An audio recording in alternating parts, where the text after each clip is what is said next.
Hey Scavers, this is Imp from Black Talon Gaming, and I'm coming to you from Fallout 4 through the power of the internets, what have you.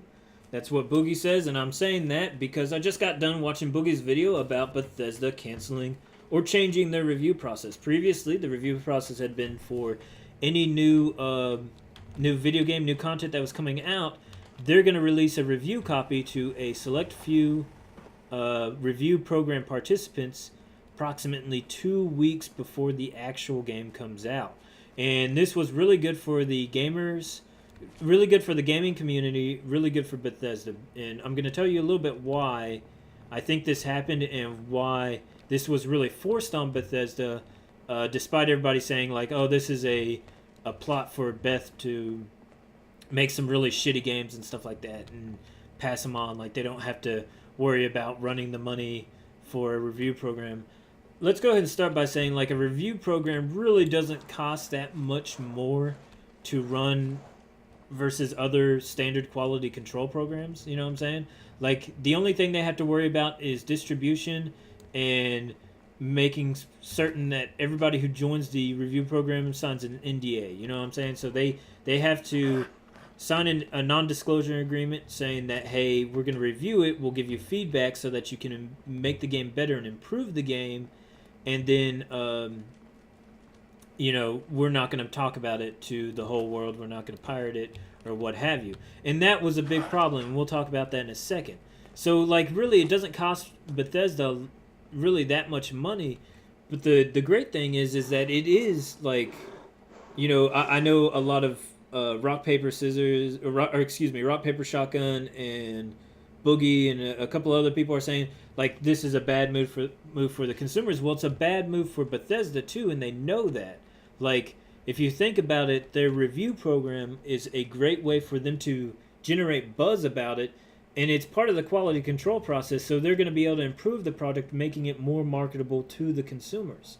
So, like, if you really think about it, all things being equal, they should want to do a review program versus not doing a review program. And I think we can see this in the very least, that they're at least keeping the review program as intact as possible.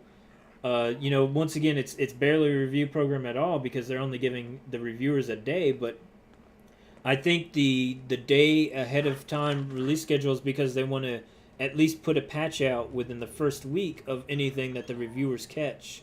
And if it's something super bad, they might actually delay the release. So there is still an incentive to actually do a review program. And they have more incentive to do something, maybe a week or 2 weeks long than they do to do it only one day long. So that being said, if they have more incentive to do a review program and it's very low cost and so on and so forth, then why are they not doing it? Why are they changing the policy?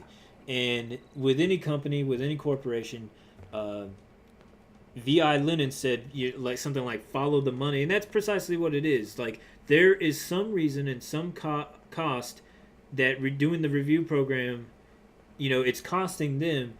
And they didn't see it beforehand, or maybe it became, like, really blatant and apparent with recent review programs. And they're taking a look at Doom and seeing how they were still able to put out a widely lauded and critically acclaimed product with a very, very short window of review program, with a review time. They did the same thing with Doom, and they had 1 day of review, and then they came out with a patch. Like, in the first week, it was still a commercial and critical success and everything like that. So they figure they can do that if they absolutely have to.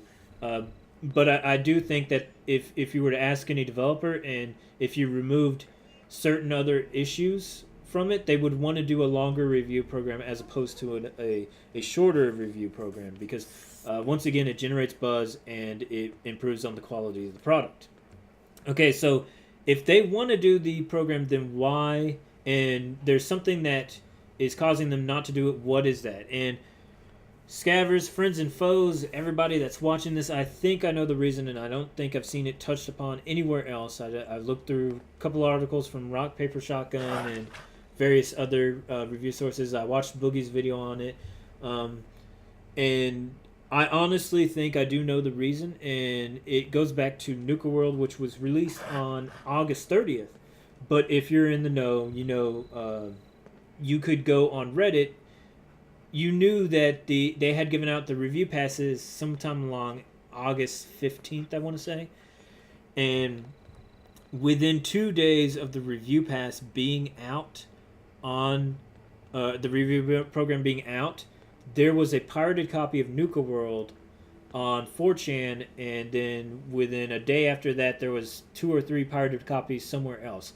So there was like already a proliferation of pirated copies, and we can say all we want about piracy and stuff like that. The guy, whoever did it, you can call him an asshole or you can think they're a hero.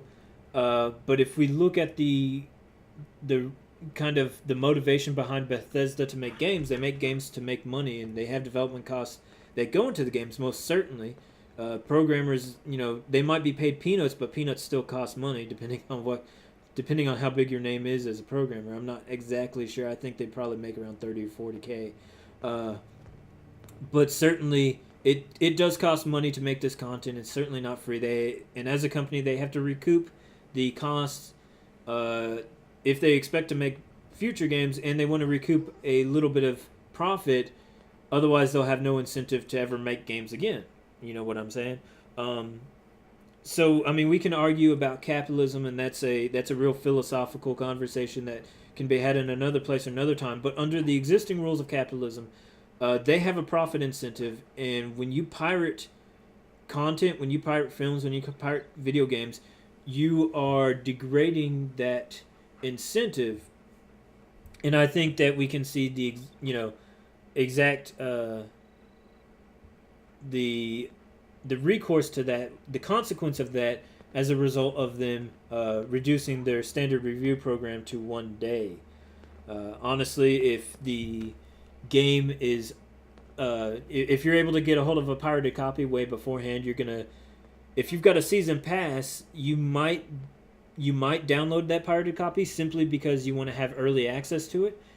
If you have no season pass, you would be highly tempted to want to download that content, because not only would you get it for free, but you would get it early access instead of having to wait a week and a half for it.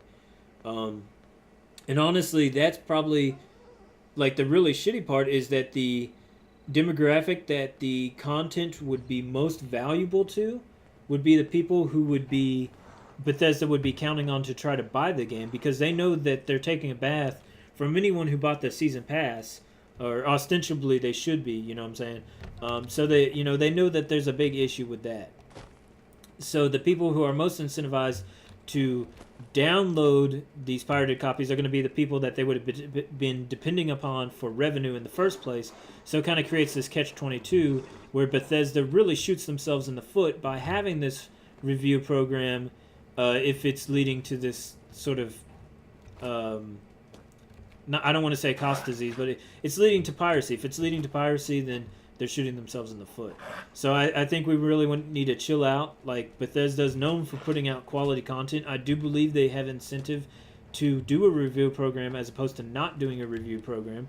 I think if they had a choice and they could magically wave their hands and get rid of piracy, then they would want to keep a review program as opposed to not keeping it, because they do gain a good benefit from it. Otherwise they wouldn't have done it in the first place. Hey.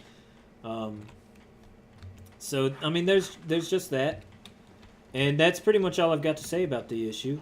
I'm not going to say you're a piece of shit or anything like that if you downloaded, the pirated copy, and I can tell you from my time on Reddit during the late August or whatever, a lot of people were downloading those pirated copies. I even considered it. I did not. Mostly because I wanted to, I kind of thought that something might come of this. I didn't know specifically this. But I was like, this is probably the biggest pirate leak for Bethesda in their history. I think the last pirate leak with, the Mechanist DLC, somebody was able to pirate that 2 days before the DLC came out. So it wasn't that big of a deal. But with Nuka World, it was out for a week and a half, way before the actual content was released on Steam. So I can imagine that probably bit a huge chunk into their sales revenue, and even a 5 or 10% chunk, a bite out of their sales can be enough to turn the DLC from profitable to unprofitable. in which case they're definitely not going to do any more DLC for that program or DLC for that game, and they're certainly going to be considering the review program in the future. So what I'm saying is, if you did download it illegally, like, I mean, I'm not going to call anybody a shitbag or whatnot, but just realize, don't be like fucking up in arms about Bethesda because you chose to download the content illegally. You chose to get it for free, and honestly, you're probably the reason why they're doing away with the review program. So yeah, that's all I've got to say on the matter. If you've got questions, if you've got something to say, a remark, go ahead and leave it in the comment section below. Please like and subscribe and all that jazz. Check out my other videos. I do some awesome builds. Right now I'm working on some stuff to put in a future build video that I'm going to be releasing in early November. We have a couple of days till Halloween. Please have a happy and safe Halloween. Take it easy and remember to stay awesome.